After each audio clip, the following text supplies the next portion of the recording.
Las opiniones y comentarios vertidos en este programa no son responsabilidad de TV Azteca, sino de quien los emite.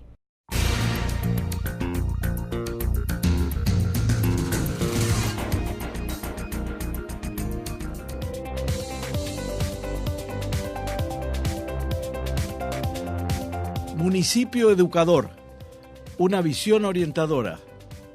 Hace casi 2 siglos, un maestro latinoamericano sostenía que la educación primaria es la que civiliza y desenvuelve la moral de los pueblos y que los discípulos son la mejor biografía del maestro. Pensamientos que hoy, en pleno siglo XXI, nos hacen recapacitar sobre la importancia educativa y su repercusión en cada uno de nosotros. Hoy pondremos este asunto sobre la mesa con un experto en estos temas que nos plantea la revisión de un acontecimiento educativo local de suma importancia para bien de toda la sociedad. Nos visita en el estudio el maestro Virgilio Muñoz, que nos hablará de un rescate educativo municipal y sus favorables consecuencias, ilustrándonos con variados ejemplos y reflexiones en un análisis exhaustivo y esclarecedor que compartiremos con nuestros televidentes.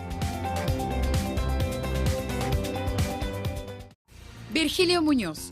Su vida profesional ha sido una dedicación constante al servicio de la educación, sector en el cual ha desempeñado diversas responsabilidades docentes y de administración. En la Secretaría de Educación Pública fue coordinador de asesores del subsecretario de Educación Elemental, director general en la Oficialía Mayor, asesor del subsecretario de Educación e Investigación Científica y director de becas. En la Universidad Nacional, donde estudió la licenciatura en Derecho, fue profesor en diversas escuelas y facultades, además de haber sido subdirector general de Información, secretario administrativo de la Facultad de Filosofía y Letras, así como abogado en la Dirección General de Asuntos Jurídicos. En la Universidad Autónoma Metropolitana se desempeñó como director de Información y Relaciones Públicas. Ha dedicado buena parte de su trabajo profesional a la redacción de textos, actividad en la que es autor y coautor de 14 libros en materia de Derecho, Educación, Historia y Política. Entre ellos, se cuentan 2 series de libros de texto para secundaria y 7 cuadernos de trabajo en las asignaturas de Historia y Formación Cívica y Ética. En esta entidad, obtuvo el grado de maestro en Ciencias de la Educación por la Universidad Iberoamericana. Buenas noches y bienvenidos a un nuevo programa donde pondremos aquí, sobre la mesa, un tema de interés general. Y vaya que el de hoy es un tema que nos interesa a todos, que nos interesa a la sociedad, que nos interesa como ente superior de toda la conducta de nuestra vida. Yo creo que es un tema tan interesante que por eso hemos elegido una persona, un connotado maestro, que nos va a explicar de qué se trata todo esto de la educación o del municipio educador, que es un poco el tema que platicábamos al comienzo. Y para eso, mi compañera Carla, buenas noches. Gracias, buenas noches. Así es, un tema que todos debemos ya de prestarle atención, si es que no lo habían hecho antes. Y por supuesto tenemos un gran invitado, el maestro Virgilio Muñoz, quien de alguna manera ha estado por muchos años al servicio de la educación. Bienvenido, buenas noches. Muchas gracias, me da mucho gusto estar aquí con ustedes en una edición más de este visto programa. Muchas gracias, Virgilio. Y vamos a arrancar, Virgilio, con esto de que titulamos Municipio Educador, una visión orientadora, con el tema de, ¿podemos plantear el tema como un rescate educador? Sí, porque la explicación es muy amplia. Cuando la Constitución de Apatzingán, que la educación, por tener la importancia que tiene, debía ser apoyada por la sociedad con todo su poder. Claro. Y lo que nosotros hemos hecho por razones históricas, sociales, económicas, políticas, ideológicas, desde que somos independientes y después de la revolución, fue apartar al municipio y de alguna manera a los estados de este quehacer. Entonces, si la educación es la vía estratégica para la civilización, para humanizarnos, para desarrollar las capacidades que construyan la sociedad deseable, por decirlo muy rápido, claro, entonces Y vemos, por otro lado, los resultados de la educación hasta ahora, sin quitarle méritos, avances. Si comparamos los datos de unos años para acá, quiero decir, de algunas décadas, vemos este crecimiento. Sin embargo, a mí siempre me ha parecido que lo que hemos hecho es echar a andar un vehículo sin sus capacidades completas. Okay. Y es aquí donde planteamos la idea de rescatar a estas instancias que han quedado por ahí apartadas y minan la capacidad educativa de la sociedad mexicana. Es cierto, hay un gobierno federal, pero la solución no está en repartir más competencia federal en el país, sino en distribuir con los criterios debidos la educación que corresponde, claro, a la federación, a los estados y a los municipios. Y en esto consiste la revisión y la propuesta. Virgilio, apartar la educación desde hace varias décadas, como bien lo decías, ¿ha sido sin querer, digamos, o sí ha tenido también ciertos intereses? Bueno, también es una pregunta muy interesante, pero a la vez muy compleja en su respuesta, ¿no? Si nosotros nos vamos a 1920, cuando se crea la Secretaría de Educación, el 21, con José Vasconcelos, él hacía un planteamiento como lo había hecho Carranza ya en el proyecto de Constitución del 17, que el responsable de la educación era el Estado. Pero cuando uno dice Estado, tanto en términos del artículo 3 como del 115 constitucional, que pudiéramos abundar en eso más adelante, estaba considerando federación, estados, municipios, por una naturaleza fundamental. Lo nacional no significa vivir las perspectivas desde el centro. La mexicanidad se vive desde la peculiaridad de cada lugar. Claro. Y esto consecuentemente exige contenidos educativos que no están en los contenidos generales de la nación o del país o de la federación como tal, sino hay otros muy particulares de los estados y hay unos muy particulares del municipio. Entonces Vasconcelos, regresando a la pregunta, Vasconcelos decía, en todos aquellos pueblos de más de 500 personas debe haber un consejo de educación por autoridades y padres de familia. Pero además tenían la capacidad de nombrar y remover a los profesores y de influir en su contenido educativo. Y esto me parece que debemos hacerlo. Le daban mucha importancia a la zona específica, a la gente que vivían. Claro, incluso una parte positiva, o entre otras partes positivas de las leyes reglamentarias ahora de la reforma educativa, plantean esa situación. Y es donde nosotros tenemos que tomar la oportunidad para rescatar ese papel que corresponde a las comunidades, a los estados, sumados al contenido federal. Pero esta fórmula que se planteó por Vasconcelos no se pudo llevar a cabo porque teníamos una sociedad o vivíamos una sociedad analfabeta en un porcentaje muy alto. Vivíamos un país pobre. Se habían constituido congresos nacionales con enormes limitaciones, no se diga aquellos que correspondían a los estados y luego el municipio. Entonces la federación lo que hace es centralizar esta función y hace a un lado esta, llamémosle así en términos gruesos, esta incapacidad de los municipios para hacerle frente a esta responsabilidad. Y ahí nos fuimos nosotros caminando. Después, claro, se politiza el tema, viene la organización sindical, vienen los cacicazgos estatales, viene el centralismo, que en este momento se acentúa. Y es donde yo digo, bueno, mientras haya un centralismo que no va a ser suficiente, tenemos que pensar en otras alternativas, que claro, no podrán instrumentarse sin la inteligencia del gobierno, sin la participación con visión de la sociedad y los agentes fundamentales, el maestro y el padre de familia. Sí, ambos, claro. Vigilio, ¿en qué radica la importancia de la coincidencia municipal en el quehacer educativo? Bueno, cuando el artículo 3 dice, es un derecho del ciudadano, un derecho humano a la educación, y va a ser impartida por el Estado. Pero luego abre un paréntesis y dice Federación, Estados, Ciudad de México, municipios. ¿Qué quiere decir? Que si bien no lo explica el tercero constitucional, como tampoco lo explica el 115 cuando dice la base de la organización política, social, administrativa, territorial, es el municipio. No explica por qué. Claro. Pero hay ahí una naturaleza.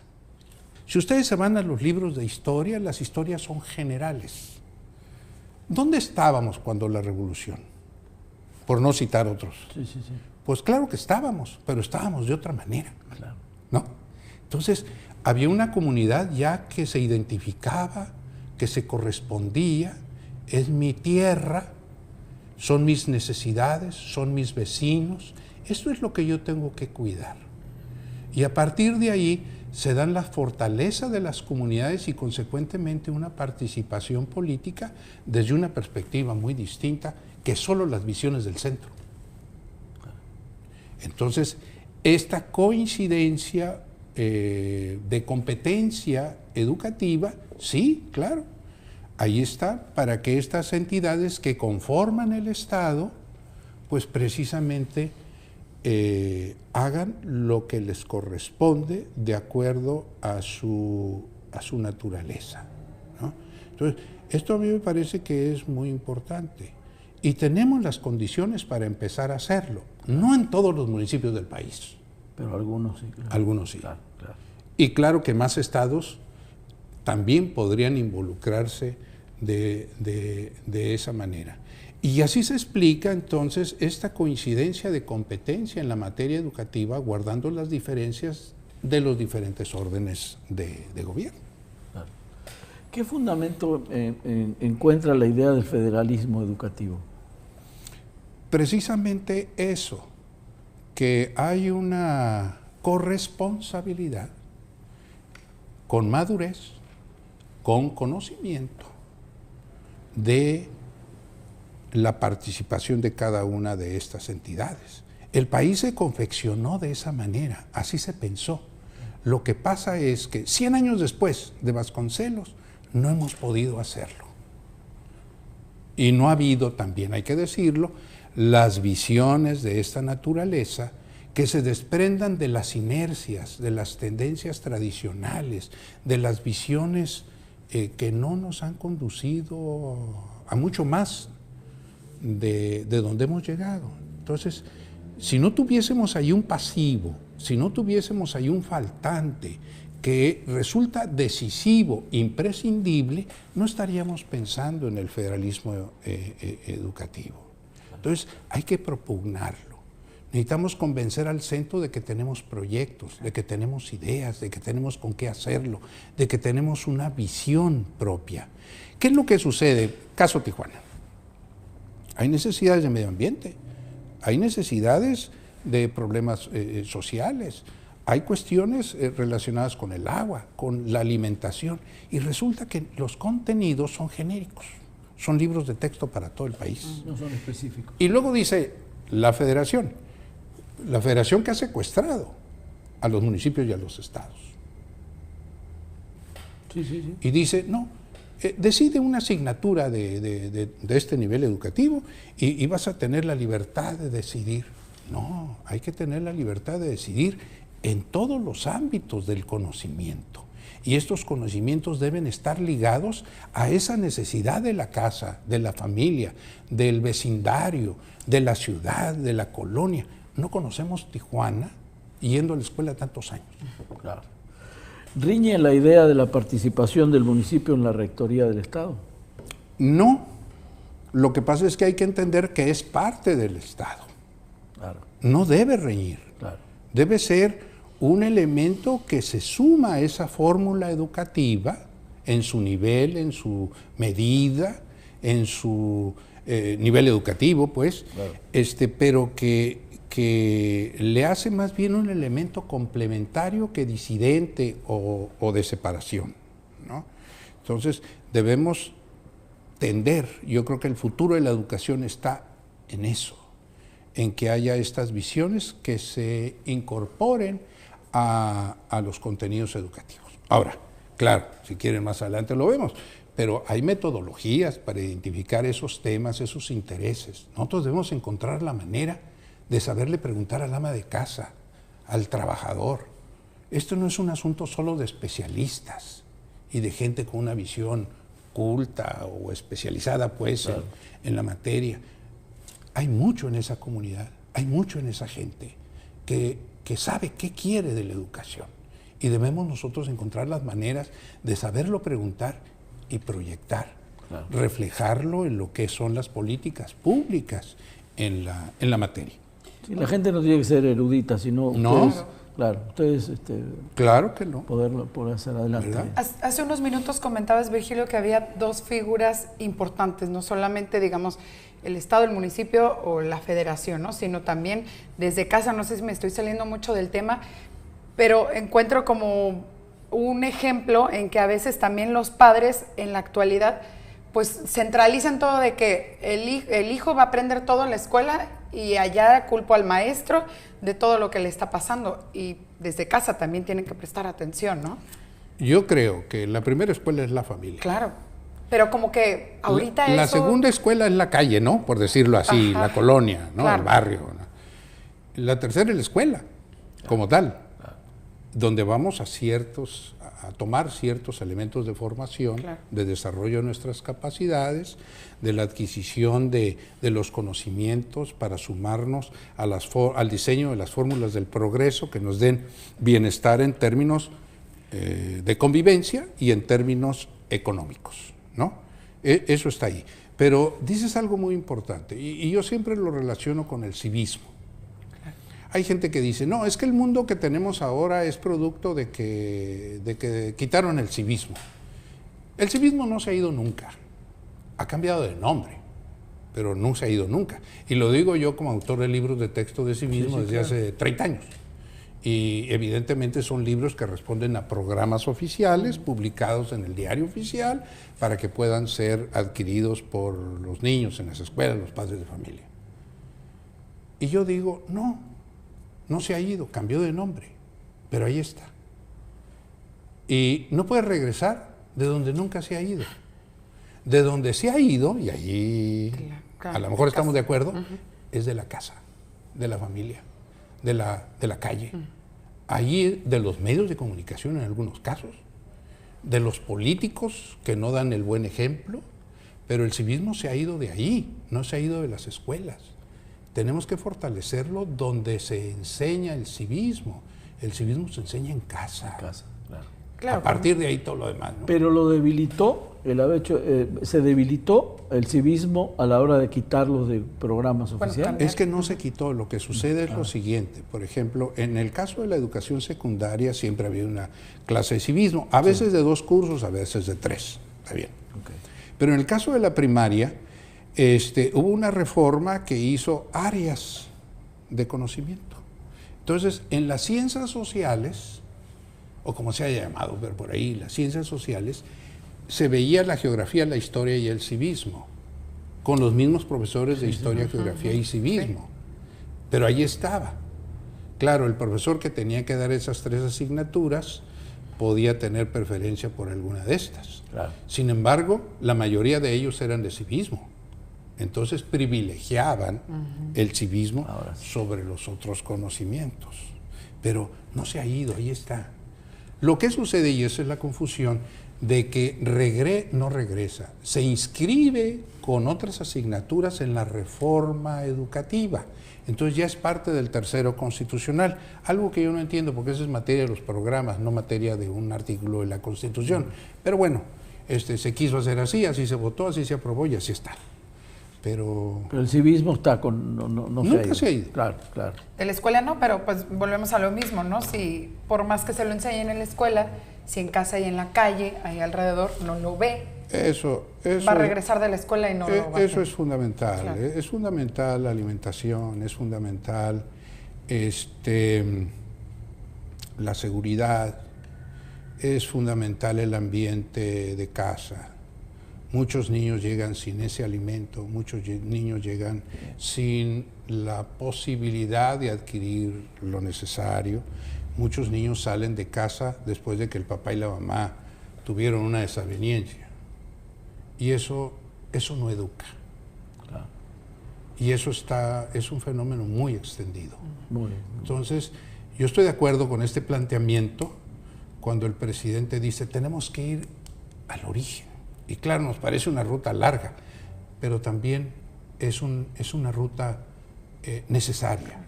Claro. Tenemos que ir a rodear al mexicano, niño, joven, adulto, de los elementos necesarios para poder rendir en esta exigencia educativa. Porque repito lo del principio, y tú lo dijiste muy bien en la introducción, no hay más salida para este país, como cualquier otro, que no sea la educación.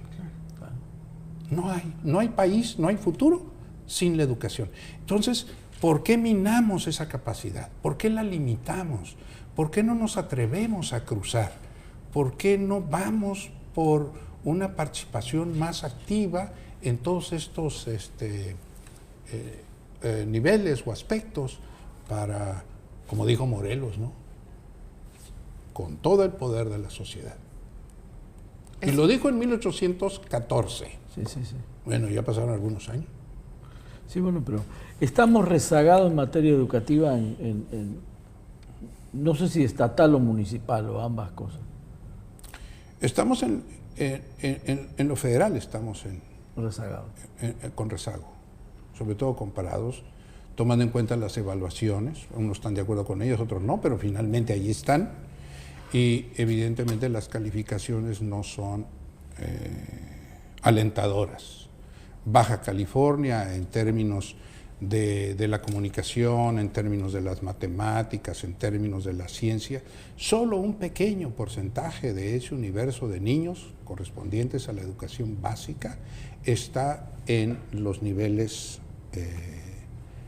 digamos, aceptables un poquito más que aceptables. Más que aceptables. Pero solo un pequeñísimo porcentaje. Entonces uno, bueno, ¿a dónde vamos con esas calificaciones mientras el mundo pues va, galopa, y nosotros a veces le damos un pasito para atrás, ¿no? Claro. Teniendo los elementos para brincar la barrera? Ese es el otro problema. Sí, Dijéramos, sí. bueno, es que no tenemos las condiciones. Hay las condiciones económicas, sociales, de capacitación de los maestros, de formación. Tenemos extraordinarios maestros, pero también no los dejamos trabajar. Claro, hay cosas criticables, lo hemos dicho muchas veces, pero hay cosas que requieren una ponderación para precisamente reconocer este esfuerzo, esta vocación que construye todos los días en las aulas. Nada más tenemos que soltarles la rienda, dejarlos hacer. Saben muchas cosas. ¿Es un problema multifactorial el de la educación o depende? Sí, no, lamentablemente es un problema multifactorial y esa dimensión multifactorial siempre ha terminado, y esto lo digo en casi 2 siglos de historia de la educación, se ha sacrificado educación por otros intereses políticos, sociales, económicos, ideológicos, de todo tipo. Sí. Y eso es un problema muy serio. Es decir, no hemos vivido el sexenio de la educación. Es verdad. Todavía no hay gobernante de esos órdenes de gobierno, bueno, de los órdenes de gobierno que diga, esta es la administración de la educación. O que se pueda jactar de que este fue el sexenio de la educación. Se simulan cosas, pero los resultados ahí están. Claro. Entonces, bueno, esta es una prueba de ácido, ¿no? Es decir, ahí están los resultados. No ha habido eso. Hay interferencias de todo tipo, limitaciones, obstáculos para construir en la educación. Y esto hay que pensarlo. Parecería que no pueden separar la política de la educación, la siguen mezclando, ¿no? Con los intereses y espurios que trae a veces la política, ¿no? Sí, porque finalmente, históricamente, cuando menos lo que a mí me ha tocado vivir algunos sexenios en la educación, las reformas educativas luego equivalen a reformas políticas. Claro. Entonces esto es un problema muy serio. Cómo hacer esa disección, ¿no?, para separar lo sustantivo de lo que le es aleatorio, nada más que es una mochila muy pesada, que muy difícil se puede cargar y al mismo tiempo sumarle a la calidad educativa o a la excelencia educativa, como ahora se dice. Sí, me contestaste de alguna manera una pregunta que tenía que me hicieron para que te haga, Muy que bien. es por qué en un cambio político se desconoce una propuesta educativa seria, aunque se supone que había estado estudiada por mucha gente, y entra un gobierno nuevo y la cambia, y vuelve a entrar un gobierno nuevo y la cambia, como que se está jugando con la educación en ese sentido desde el punto de vista político, ¿no?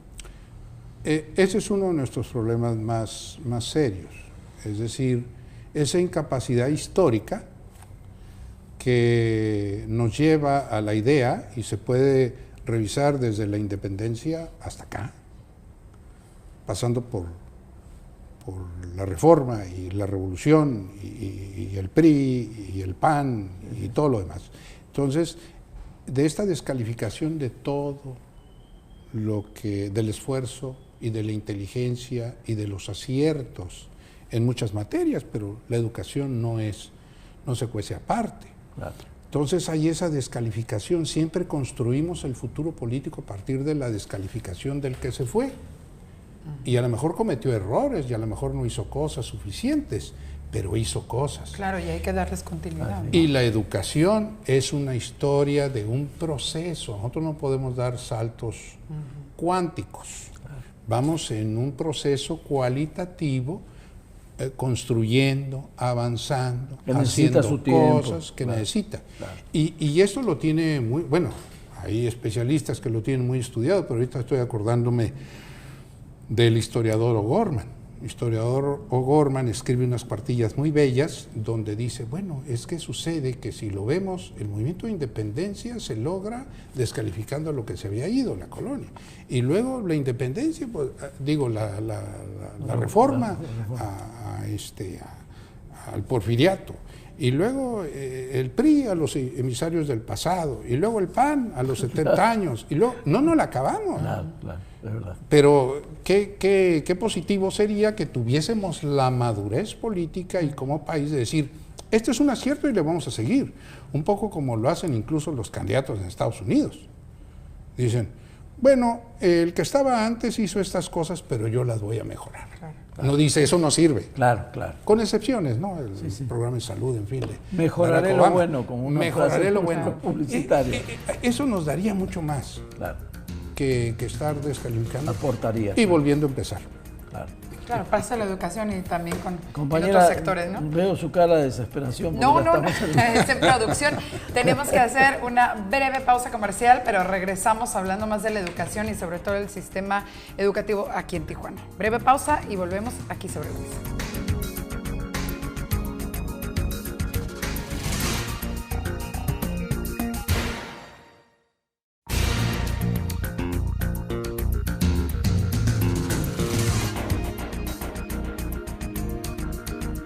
Gracias por continuar con nosotros aquí sobre la mesa. Sigue con nosotros el maestro Virgilio Muñoz. Virgilio, ¿cuándo comienza el sistema educativo municipal en Tijuana? Platícanos un poquito acerca de esta historia. El sistema educativo municipal de Tijuana, que tengo el privilegio de conocerlo desde niño, y por razones de la vida, siempre vinculado de alguna manera con este origen, con estas razones que le dieron la razón para la creación del sistema y su evolución hasta el día de hoy.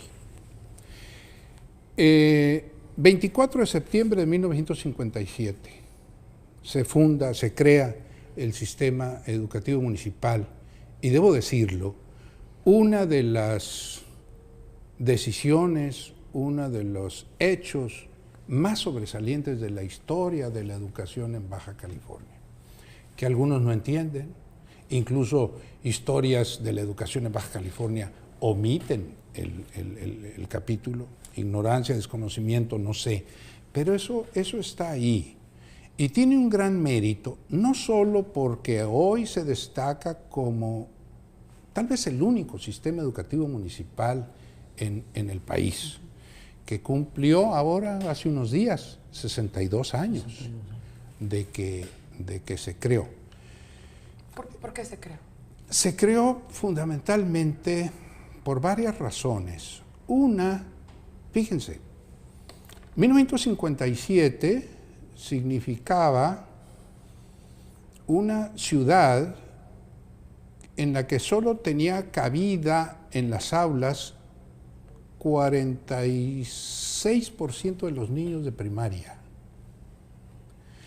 y solo 27% de los niños de secundaria tenían un lugar en las aulas. Una ciudad pequeña que había logrado mantener la matrícula alta hasta los años 30. Pero a partir de los años 30 empezó a tener un crecimiento terrible hasta la fecha. Entonces eso trajo como consecuencia esos números. Y era una angustia compartida, porque además la decisión, siendo presidente municipal Manuel Quirós Labastida, el segundo ayuntamiento de la ciudad, un movimiento magisterial promovido por gente muy destacada que hoy se olvida, entre ellos pues Rodolfo Salgado Pedrí, que era una autoridad educativa, la maestra Catalina Alberich, que era el alma de esta propuesta, de esta iniciativa. Los actores del movimiento. Alberto Miranda Castro, que era en el sindicato, que después fue el líder nacional, una gente comprometida en aquellos años. El sector empresarial que se sumaba empezó a construir las escuelas, a pagar a maestros, clubes soroptimistas, leones, rotarios, a asumir también esa responsabilidad, vecinos. Entonces fue un movimiento, pero muy interesante, porque esto sucedía en 1957, 4 años después de que se creó el Estado 29. Y el Estado 29 pensaba en su movimiento que bastaba ese reconocimiento de mayoría de edad como Estado para resolver sus problemas. Otro espíritu, otra idea, otra visión de estos maestros y autoridades y empresarios y vecinos que sentían la responsabilidad de hacerle frente a estos problemas, a estas necesidades a través de la formación de las instituciones en el más alto nivel. Porque el sistema educativo municipal se creó y le duró muchos años esa mística de trabajo, esa exigencia a manera de un grupo cerrado que solo entraba el que podía dar el ancho. Estaba hecho en serio. Estaba hecho en serio. Claro, y se respetó eso, y el sindicato lo respetó y supo sumar sus esfuerzos a esto. Incluso estudiantes, porque como muchos estudiantes no iban a la escuela, entraban a la educación primaria y secundaria ya grandes y se sumaron a la construcción de las aulas. Y yo tengo por ahí testimonios donde dicen, y yo puse la piedra fulana de tal en la escuela perengana, porque a veces se les castigaba un poco metiéndolos a trabajar. Pero eran alumnos grandes, incluso algunos más grandes que algunos profesores y profesoras.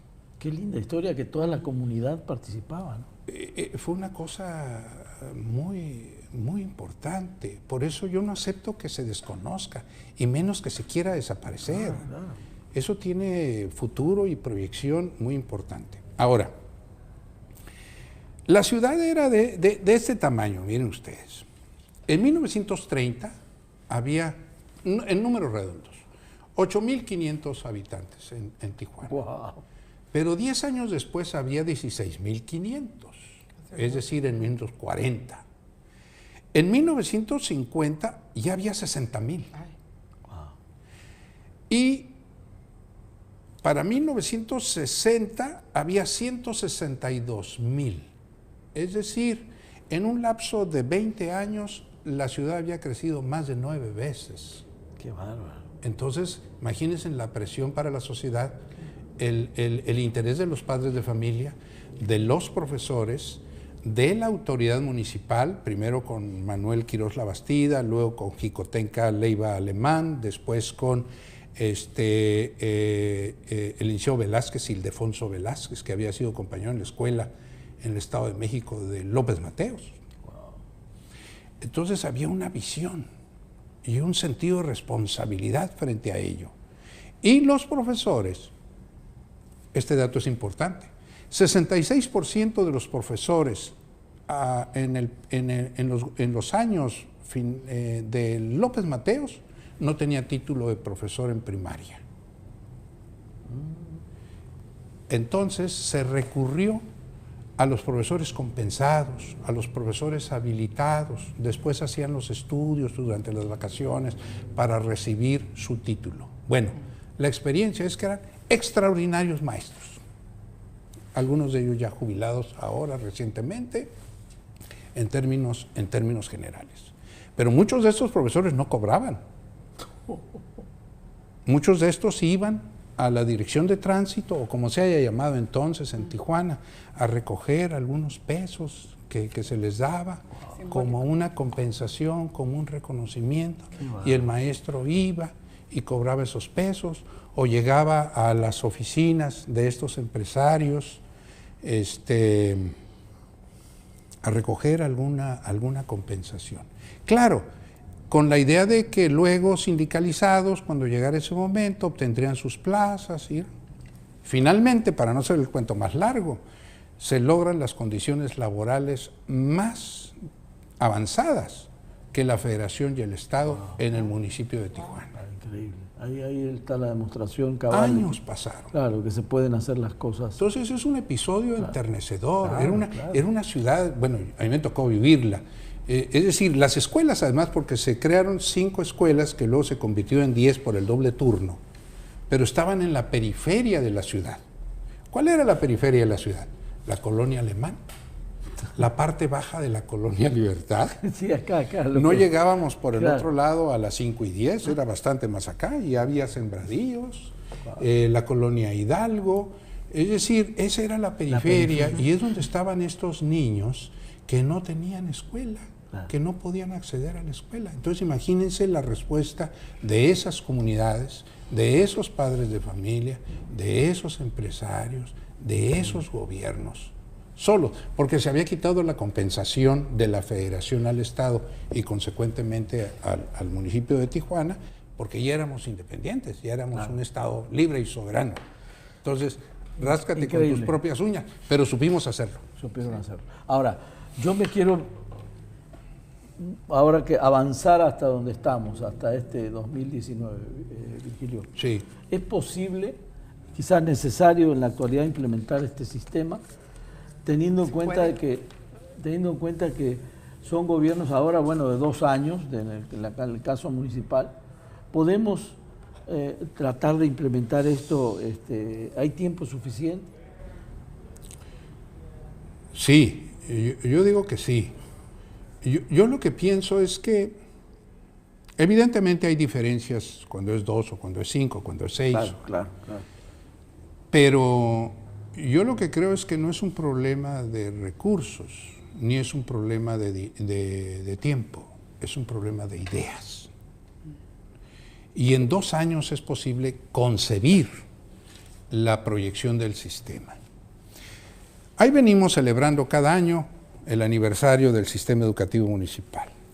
Y yo les digo, es que no hay que celebrarlo porque es una fecha, hay que celebrarlo, o la mejor manera de celebrarlo es, ¿cómo lo voy a proyectar?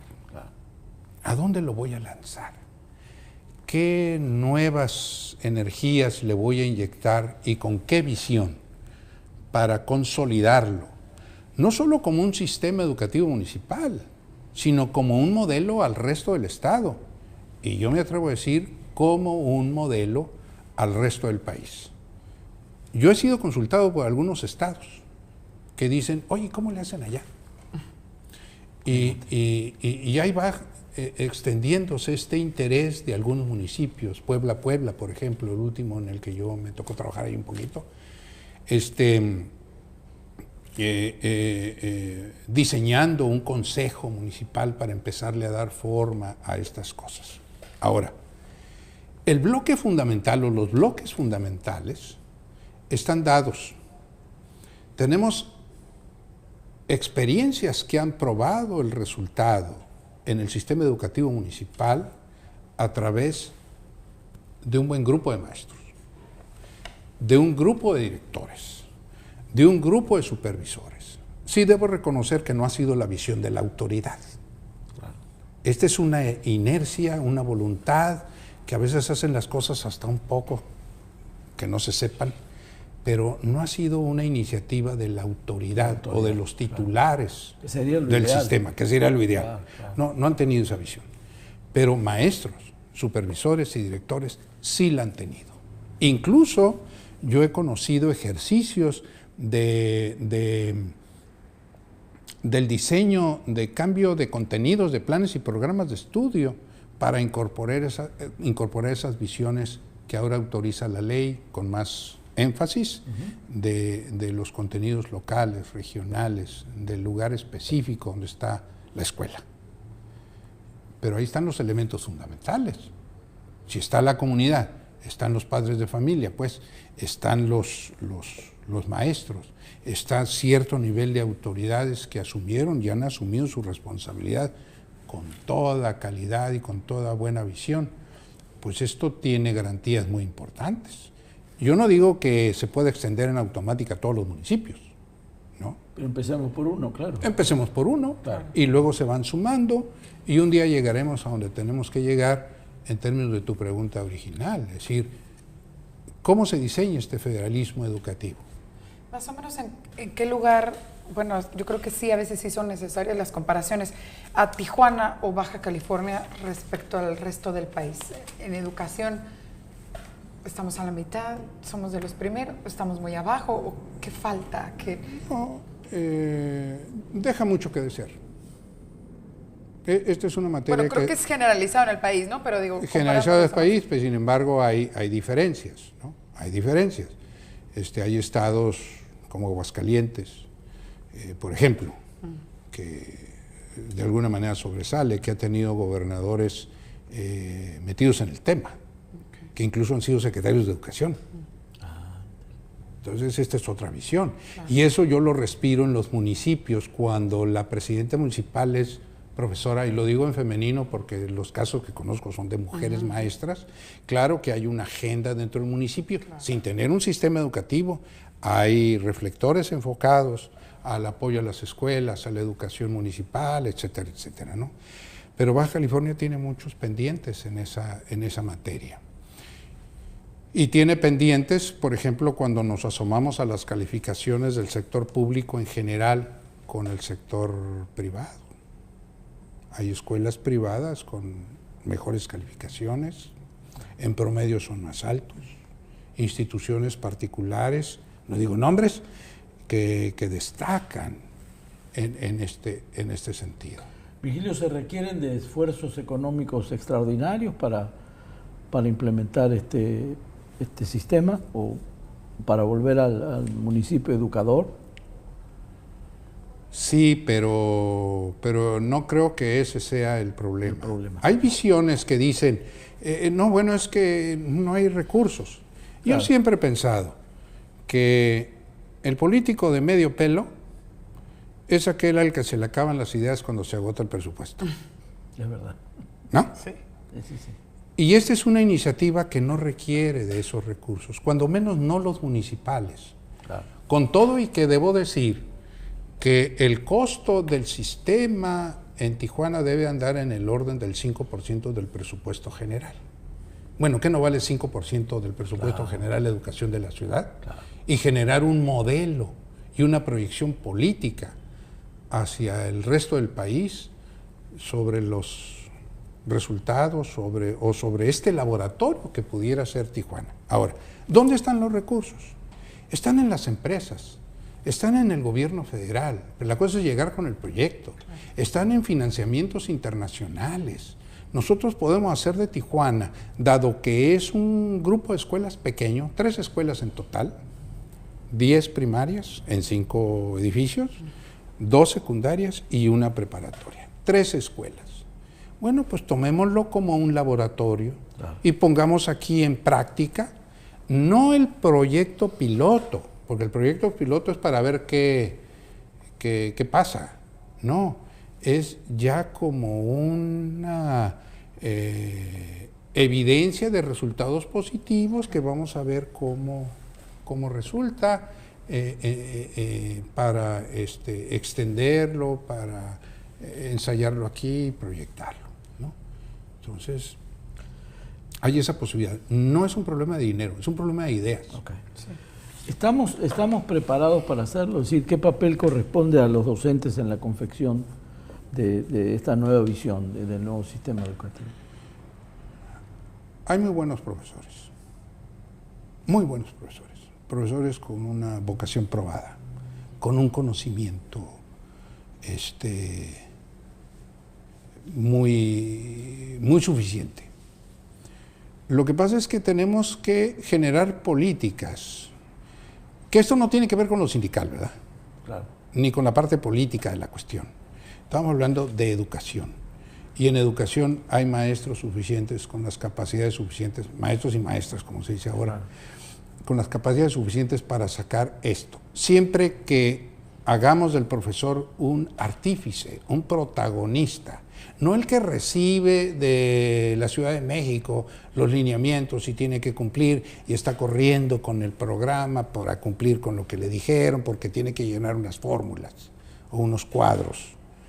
No, es el maestro que debe dársele la oportunidad de decidir contenidos, claro, de saber cómo los enseña, de innovar. Claro. Hay experiencias de intercambio, valga la redundancia, de experiencias docentes que son muy enriquecedoras, que están al nivel de lo mejor, sin dejar de cuidar, claro, todo este desarrollo tecnológico, la inteligencia artificial, no solo para Tijuana, para el Estado y para el resto del país. Es decir, la educación va a cambiar mucho en los próximos años, pero yo confío que sea a partir de un protagonismo del maestro con contenidos que correspondan al municipio, el Estado y la Federación.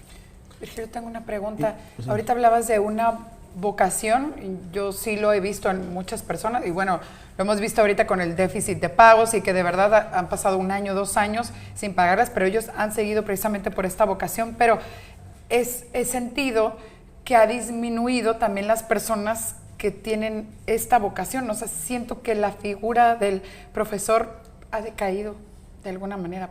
El entusiasmo. Ajá, y también los padres, que ya no ven al profesor como antes era, esta idea, ¿no? De esta persona respetable, honorable, ¿no? Sí, eso es cierto.